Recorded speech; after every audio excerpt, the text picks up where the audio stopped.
Welcome to the Israel Answers series, connecting Israel, the Bible, and you. Join Susan Michael as she explores timely issues and current events from a scriptural perspective to equip the Christian world with a balanced and biblical response. Be sure to subscribe for future episodes, which will ignite your faith and bring the Bible to life in your everyday world. Now, let's join Susan with your Israel Answers. Well, welcome to today's Out of Zion podcast.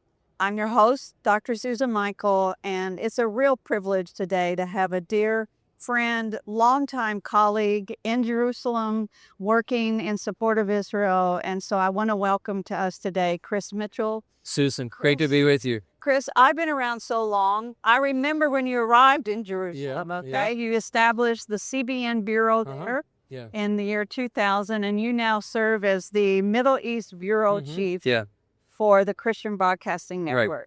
Of course, we just love all things CBN. Pat Robertson was such a friend, lover of Israel, and such a strategic man of destiny. One of the things he started was the CBN Broadcasting Network, and you've been producing news from Jerusalem for 25 years now.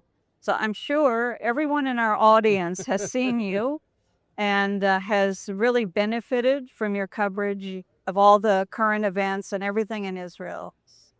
So I want to first, though, before we talk more about that, is just share a little bit of your personal background and how you ended up.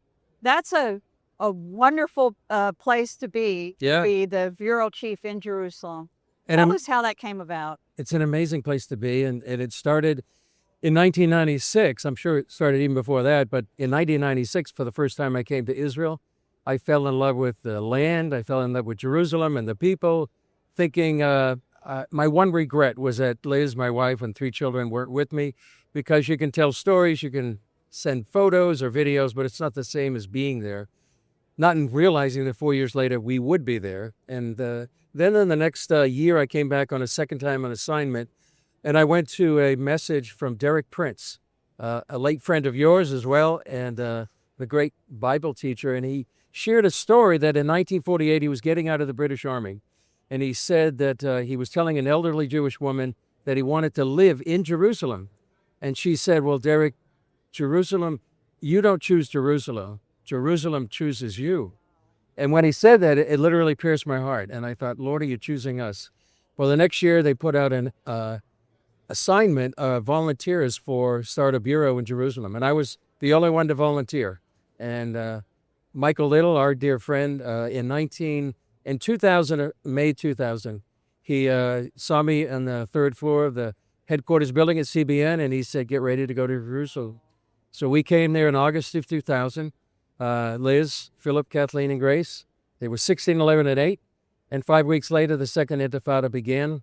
And as you know, you've lived through much of that. It was about a 4-year period of suicide bombings, terror attacks. But we just felt God had called us and he would protect us. More importantly, he would protect our children. And I had prayed a couple of years before we came, and I sort of put my children on the altar spiritually, like Abraham did to Isaac literally. And after I did that, there was such a sense of his fierce love for them that he would take care of them.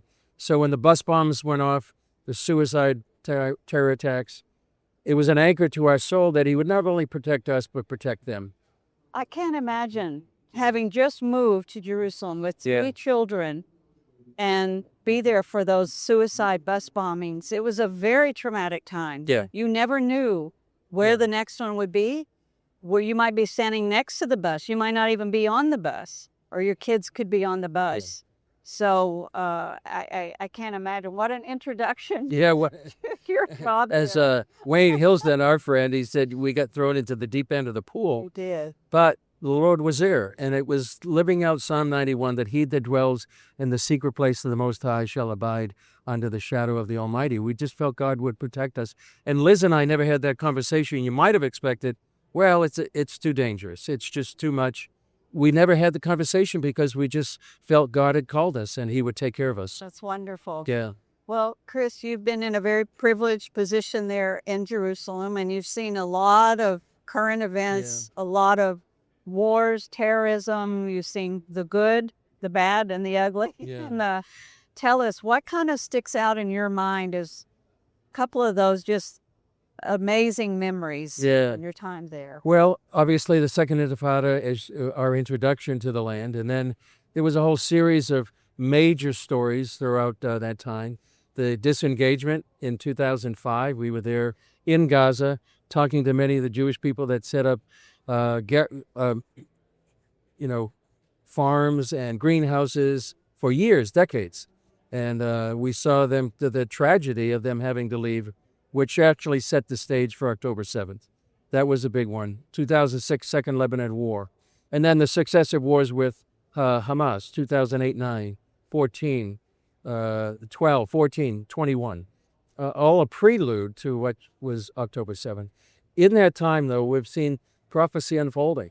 And what the ICEJ has done, as many other organizations and ministries, bringing Jews back to the land, seeing prophecy unfold before your eyes, to see the miracle of Israel thrive despite all the threats against it, to see the nations of the world coming against Israel. So you just see prophecy unfolding. You're, an eyewitness to these prophecies from 2,000 years and beyond. Just remarkable. Yeah. It's sad because some Christians, especially, around the world, they're in other countries, other cultures, other settings, and they may miss what God is actually doing because the media is only going to tell you about the war, the terrorism, and a lot of times with a negative portrayal of Israel. But yet God is so at work. Yeah. And one of the things that I just came recently to realize, which is just an astounding miracle of God saving Israel from complete destruction, was actually the Hamas attack on October the 7th, 2023. And we look at it was such a horrendous attack. 1,200 people were murdered that day. Another 250 were taken hostage into Gaza. And it was such a traumatic moment for Israel. It looked like everything was like, where was God? Why are they being attacked? There was one Christian leader even said they were attacked because they don't believe in Jesus. And yet it was the attack that saved them from destruction because Hamas did not go according to plan. That's right. And the plan was their ground incursion would be met by missiles from Lebanon and Iran, and Israel could have been destroyed in a day. Right. But Hamas goes out and attacks on their own and makes the other two mad. Yeah, sure. They don't fully join in, and that saved Israel from destruction. Exactly. You can't make this stuff up. Yeah. No, it's true. Such a God story. Yeah. But being there on the front lines is when you realize those things. Yes. You see through the media's coverage of it. And that's why we so appreciate CBN. Well, you've been there covering the daily lives of the Israeli people, the good, the innovation, their achievements, as well as the tough moments. Right. Yeah, the innovation that has been coming out of Israel is changing the world. It's becoming more and more a light to the nations, like Isaiah said. And also, in 25 years, we've seen almost 26 now, archaeology prove the Bible over and over again and prove the Jewish connection to the land back to the times of King Hezekiah, King David, and beyond, even all the way back to Melchizedek. And I would say, as you said, it really was the preemptive strike by Hamas that really upset the plans that Iran and all its proxies had to destroy Israel. Yeah. And it would have been overwhelming if they had done all simultaneously. Yes. And of all the things I've seen since 2000, October 7th was really the major watershed, I think, that really has changed Israel's history, the region, and the world. Tell us how. Elaborate on that a little bit. Well, I feel because it was an opportunity for Israel to defeat those enemies that had sworn to destroy them. Hezbollah, Hamas, even Iran they're basically a shadow of what they were. It was an opportunity for Israel to become a regional superpower. And such a change from October 7th. Who would have known 2.5 years later that this would be Israel rising in the region, its economy is thriving despite being in a war for 2.5 years. But I think that also the change has been the world has turned against Israel in such a dramatic way, an exponential way, that reminds so many people of the 1930s. And I think this is a sort of a litmus test for many nations right now are in the valley of decision. What are they going to decide about Israel? And we talked to a man, I think, Doug Hershey's written a book called Israel Rising and Jerusalem Rising. We interviewed him recently, and he was making the point that nations that are on the other side of the world are deciding what are they going to do about Israel. Yes. They're not deciding about what they're going to do about Canada. Yes. They're deciding about Israel. And God has put the spotlight on Israel in such a way that it's biblical. And it's just a tiny little dot on the map. I heard an Israeli comedian say, you have to zoom down 17 times Yeah, I know. just to see it. And he said, we're the one country in the world, our name doesn't even fit in the country on the map. They have He's to right, put it yeah. on the ocean. Uh-huh. It's so small, yet it is the center of world attention. And not just one time, every day, Yeah, every every week, day. ongoing, such attention on it. And that's when you know God is at work. Yeah. I was with a Christian just a few minutes ago in another area, and he said he'd never been to Israel. And he said, why is it so controversial over there?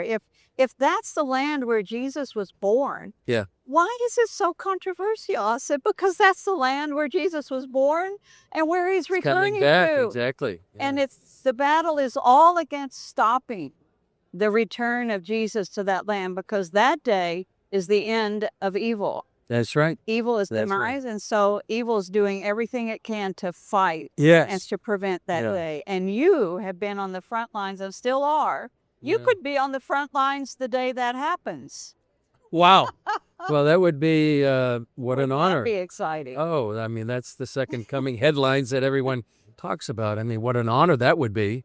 But we do see the signs of his return over and over. And the focus on Israel is such a major sign of these signs. I used to look at the book of Revelation, and it was like so beyond me figuring out. And it's just seemed kind of preposterous. It's like, Yeah. and now it's like you see it coming to pass. Yeah. It is coming to pass. Uh-huh.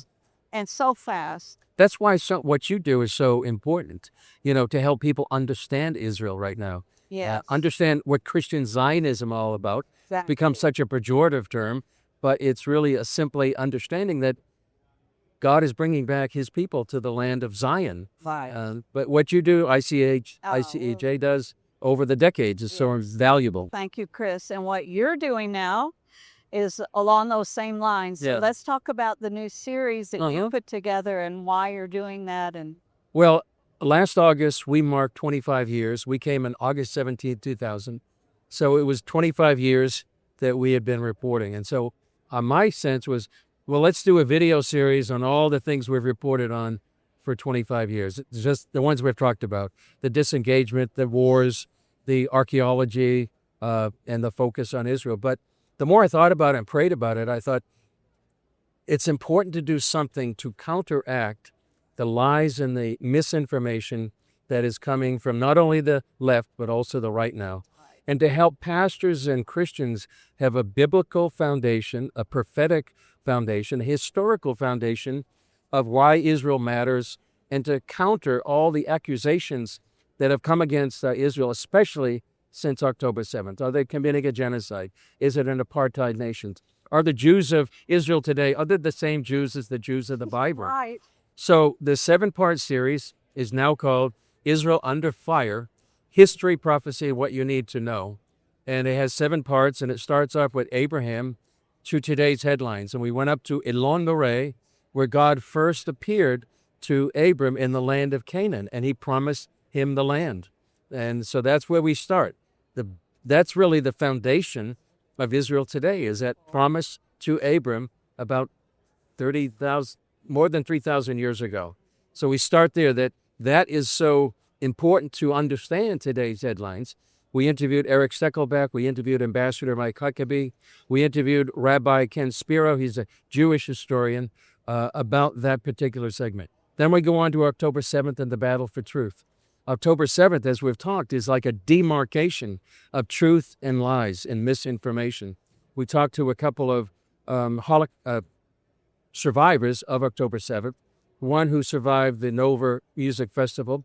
Her name was Rafali, and she went into a bomb shelter, which used to be a protection against the rockets, but on that day was really a death trap. 37 young Israelis went in there. Only 10 survived. She was one of them, only because she was literally under the dead bodies. We talked to her. We talked to a lady named Adele Raymer from Kibbutz Narim, who actually spent 11 hours in a safe room and said she never faced death like she did that day. That's October 7th. We also talked to Gil Hoffman, who talks about the reporting by the mainstream media and how it's presented a skewed version because they took Hamas's figures, they took Hamas's understanding of the war. And also Daron Kadar, who was actually served in Gaza more than 400 days, and talked to him about what was it really like fighting against Hamas and why Israel was doing all they could, not only to protect their own lives, but the lives of Palestinians. And then we go on to the miracle of Israel. We talk about the rise of Christian persecution. We talked about prophecy. The last episode called Rendezvous in Jerusalem, a call to pastor's prayer and prophecy, because it really will all end in Jerusalem with the return of the Lord and all the prelude that we see before his coming. And Zechariah had it right, that he said all the nations will come against Jerusalem. And we're seeing that unfold. I wrote a book about 10 years ago called Dateline Jerusalem, and the theme of that was 2,000 years ago, all roads led to Rome. 2,000 years later, all roads are leading to Jerusalem. And so the series is designed to help pastors and believers to understand the prophetic, the historical, the biblical foundation of Israel, and why pastors, for example, don't have to be afraid of preaching about Israel. The Bible's on their side. And if they understand that, and if they have even a simple foundation that they could preach about Israel, teach about Israel, because many are afraid right now because they don't feel like they know enough. So if they start preaching about Israel, then maybe somebody in their congregation is going to challenge them. They might not have the answers. So that's what the whole series is about. Wonderful. When's it coming out? Well, it's come out already. We have a 7-week series.